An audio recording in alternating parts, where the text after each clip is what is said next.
सिद्धेभ्यः।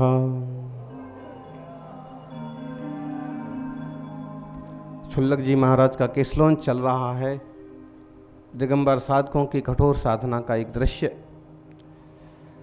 ओम नमो जिनाणम, ओम नमो जिनाणम, ओम नमो जिनाणम।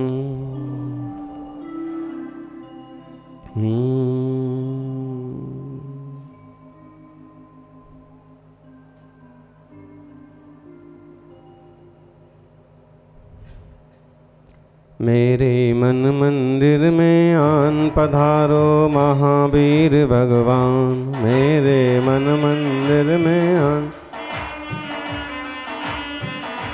मेरे मन मंदिर में आन पधारो महावीर भगवान। मेरे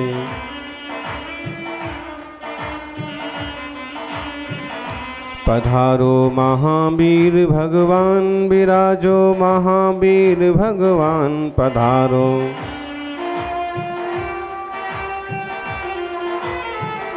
पधारो महावीर भगवान, विराजो महावीर भगवान।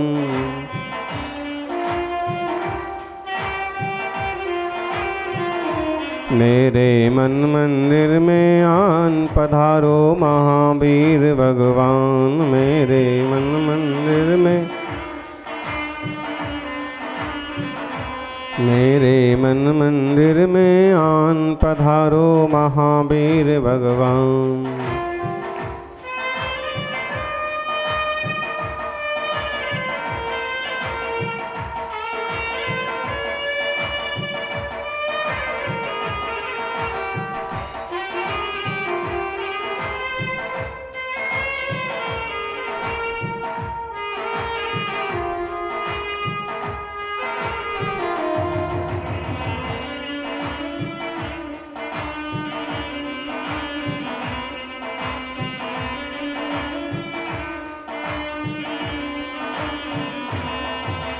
प्रभु जी तुम आनंद सरोवर, रूप तुम्हारा महामनोहर। प्रभु जी तुम,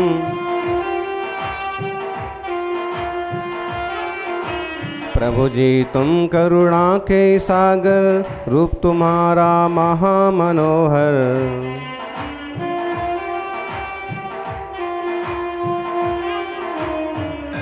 निज दिन रहे तुम्हारा ध्यान, पधारो महावीर भगवान। मेरे मन मंदिर में आन, मेरे मन मंदिर में आन पधारो महावीर भगवान। मेरे मन मंदिर, मेरे मन मंदिर में आन पधारो महावीर भगवान। मेरे मन मंदिर में आन पधारो महावीर भगवान।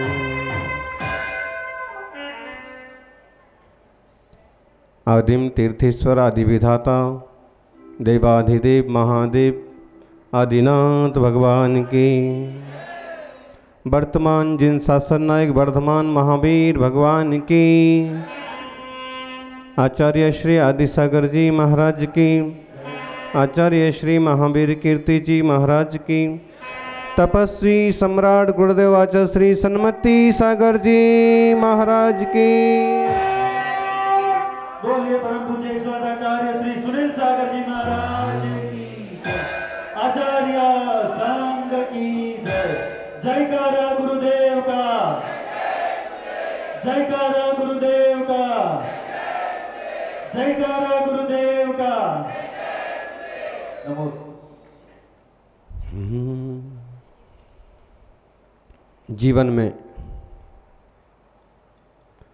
जीवन में यह देखना महत्वपूर्ण नहीं है कि कौन हमसे आगे है, कौन हमसे पीछे। जीवन में यह देखना महत्वपूर्ण नहीं है कि कौन हमसे आगे है, कौन हमसे पीछे। जीवन में यह देखना महत्वपूर्ण है कौन हमारे साथ है, किसका हम पर विश्वास है।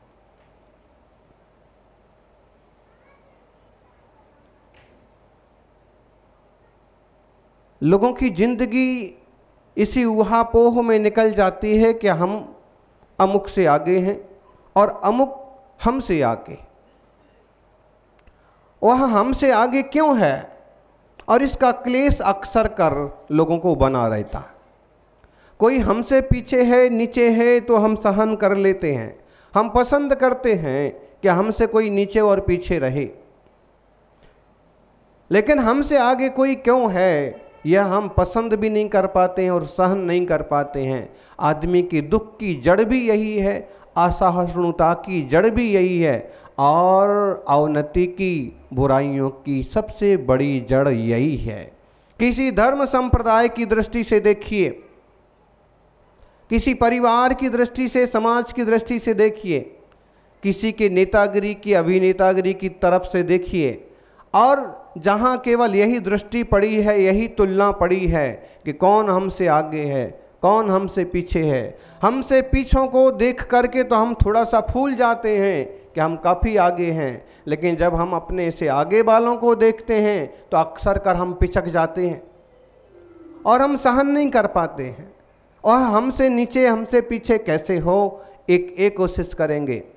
थोड़े से लोग होते हैं कि वो ये भी कोशिश करते हैं कि हम इससे आगे कैसे हो जाएं, और बहुत कम लोग होते हैं जो हर हाल में जैसा है सो है, कौन छोटा कौन बड़ा, सब अपनी योग्यता से आगे बढ़ रहे हैं, सब अपने भाग्य से पा रहे हैं।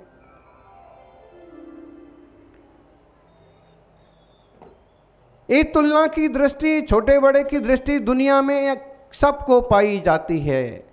हर व्यक्ति महावीर स्वामी की तरह नहीं बन सकता, जो महापुरुषार्थ करके 12 वर्ष की तपस्या करके, राजपाश त्याग करके, मुनि बन के और घोर तपस्या करके केवल ज्ञानी बने, और सर्व ज्ञान पाने के बाद लोगों को भी उन्होंने वही ऑफर किया, वही निमंत्रण दिया, जैसे हम बने वैसे तुम भी बन सकते हो, आ जाओ। दुनिया के देवताओं ने भी इस मामले में कमजोरी कर दी, कंजूसी कर दी। क्या तुम हमारी पूजा तो करो, लेकिन तुम हमारे जैसे बनने की कोशिश नहीं करो। जबकि महावीर स्वामी ने भी सारे दरवाजे खोल दिए, हर एक जीवात्मा परमात्मा बन सकता है, खुला निमंत्रण। देवताओं ने भी इस मामले में चूक कर दी, उन्हें भी कहीं छोटा बड़ा लगा। थोड़े से भगवान, थोड़े से संत, थोड़े से ज्ञानी पुरुष दुनिया में पैदा हुए कि जिनने समता, समानता, एकात्मकता का मार्ग बताया। एकात्मकता तभी आ सकती है जब हम औरों को भी अपने जैसा समझें, उसके भीतर बैठे हुए भगवान आत्मा को समझें, उसके भीतर विराजित ब्रह्म स्वरूप को, परमात्मा स्वरूप को दृष्टि में लें, उसकी शुद्ध दृष्टि करें, निश्चय नय से उसको हम समझें, तो हम फिर एकात्मकता पर सही मायनों में उतर पाएंगे। दीनदयाल जी ने तो बहुत बाद में कही एकात्मकता की बात, लेकिन कही बहुत अच्छी बात कही। ये बात महावीर स्वामी ने 2500 साल पहले कही थी, एकात्मकता। सब लोगों में नहीं, पशु पंछियों में भी तुम एकात्मकता, उनमें भी एकता देखो, उसमें भी प्रभु आत्मा देखो, उसको भी दुख ना हो, उसे भी तुम तुच्छ नहीं समझो। हमारे देश में तो गाय को भी ऐसा सम्मान दिया कि कहीं तो गौ माता के रूप में तक पूजा जाता है। क्यों? वह भी जीव है। हमारे यहाँ तो कई बार लोग पेड़ पौधे, बरगद, पीपल को भी पूछते हैं। उसके पीछे लॉजिक क्या है?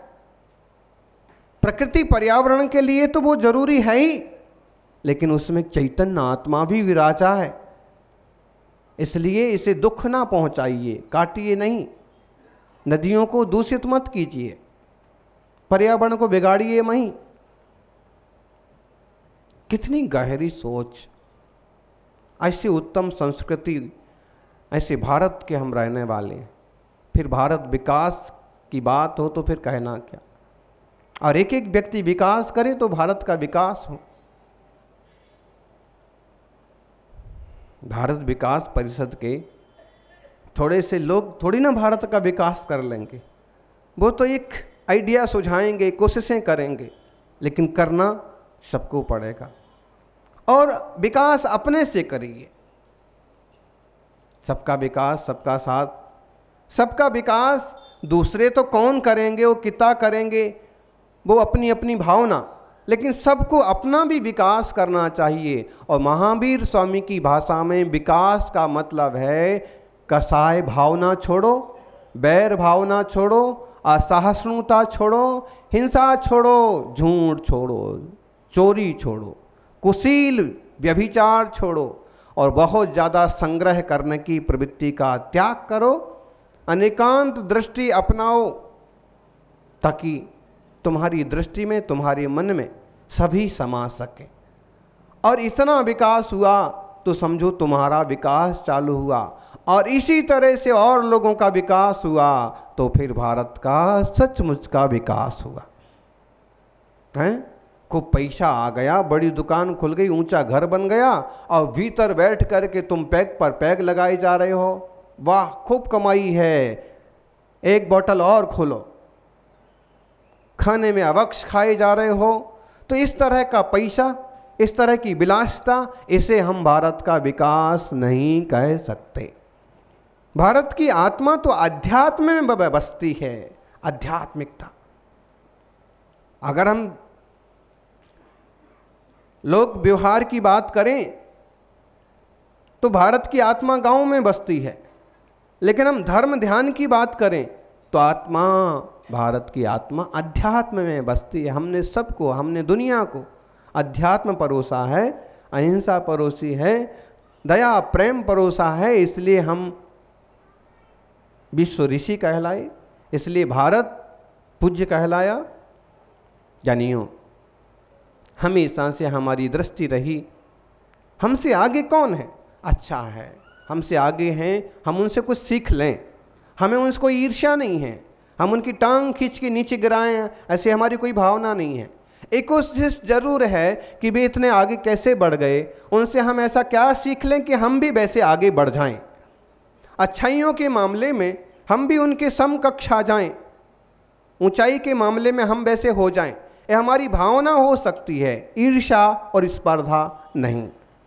फिर हमसे पीछे कौन है, हमसे पीछे कौन है, इस नजरिए से मत देखिए कि हमसे पीछे कुछ लोग हैं, बहुत अच्छा है और इसलिए सारे हमसे पीछे हैं, इसलिए मैं नेता हूं। ये सारे लोग समझने लग जाएं, पिछड़े वर्ग के लोग समझने लग जाएं, ये हरिजन लोग सारी चीजें समझने लग जाएं, तो फिर हमें नेता कौन मानेगा, अच्छा है ये पीछे है। और इस मान्यता से पीछे देखना बेवकूफ़ी है, सहिष्णुता नहीं है, प्रेम नहीं है, तुम आत्मा को, परमात्मा को समझे नहीं हो। लेकिन पीछे देखना भी है तो इस दृष्टि से देखिए कि मैं इनके लिए क्या कर सकता हूं, ऐसे इन्हें कौन सा नाम दूं, कौन सा काम दूं, कैसे हेल्प करूं, कौन सा ज्ञान दूं कि ये भी हमारे समकक्ष आ जाएं, ये भी ऊंचे उठ जाएं, ये भी महान कहलाएं, इनके जीवन, इनके दर्शन, इनके परिजन सबके सब सुखी और आनंदित हों। ठीक है, महाराज जी ऐसा कहते हो तो हम आरक्षण लगाए देते हैं, अनामत इतनी इतनी सरकारी सर्विस इन लोगों को ही मिलेंगी। इसके पीछे कभी किसी की ऊंची सोच रही होगी, बाद में इस मामले में केवल राजनीति पैदा हो गई। वास्तव में केवल इस तरह की वृत्तियों से हम ऊंचा नहीं उठा सकते। यह तो उसका एक बिंदु हुआ कि हमने कुछ स्थान आरक्षित कर दिए और उनमें से कुछ विशिष्ट लोगों को आगे उस पर लाके बिठा दिया, लेकिन केवल एक बिंदु के बल पर हम पूरी की पूरी कौम को, पूरे के पूरे पिछड़े लोगों को ऊपर नहीं ले जा सकते। ये तो हल्का सा उंगली का सहारा था, बाकी हमें उनके विवेक को, बोध को, संस्कृति को, सदाचार को, खान पान को, सारी चीज़ों को निखारना पड़ेगा, रहन सहन को निखारना पड़ेगा। आप कहोगे पैसा आ जाएगा, सर्विस लग जाएगी तो सब सीख जाएंगे, नहीं, अक्सर कर जिनको गंदी आदत पड़ी है वे ऊपर जाकर के भी गंदगी छोड़ नहीं पाते हैं, इसलिए उनके लिए ये व्यवस्था भी यथायोग्य हो और उसके साथ संस्कारों की व्यवस्था उतनी ही जरूरी है। आत्मार्थियों, हमसे आगे कौन है ये उतना महत्वपूर्ण नहीं है, हमसे पीछे कौन है ये उतना महत्वपूर्ण नहीं है, हमारे साथ कौन है, हम पर विश्वास किसका है, ये सबसे ज़्यादा महत्वपूर्ण है। साथ साथ चलना सीखिए, साथ साथ रहना सीखिए। वेद मंत्र कहता है सहनौ भुनक्तु सह वीर करवावहे। हम एक साथ बैठें, एक साथ खेलें, एक साथ खाएं, मिलजुल के रहें। और इसका मतलब है कि आपसी आत्मीयता इतनी हो, और ये आत्मीयता कब होगी, जब हम आत्मा को समझें। जैसा आत्मा में वैसा आत्मा ए। बताओ, मुनि तो चींटी को भी दुखाना पसंद नहीं करते हैं। ये नग्न तपस्वी बैठे हैं, ये तो घास के तिनके को भी कुचलना पसंद नहीं करते। ये तो अगर छोटे मोटे जीव पाँव के नीचे आ जाएं तो उन्हें पीछे से मार्जन करके बचा करके निकलते हैं। ऐसा क्यों करते हैं? क्या जैन धर्म कीड़े मकोड़ों की रक्षा करने का नाम ही जैन धर्म है? नहीं, कीड़े मकोड़ों की रक्षा करने का नाम जैन धर्म नहीं, अपितु कीड़े मकोड़ों में भी भगवान आत्मा का दर्शन कर लेने वाला धर्म जैन धर्म। इसको भी नहीं दुखाना, इसको भी नहीं दुखाना। मनुष्य तो बहुत ऊंची चीज है, पशु पंछी को भी दुखा नहीं देना, कीड़े मकोड़े को भी नहीं मारना। ज्ञानियों,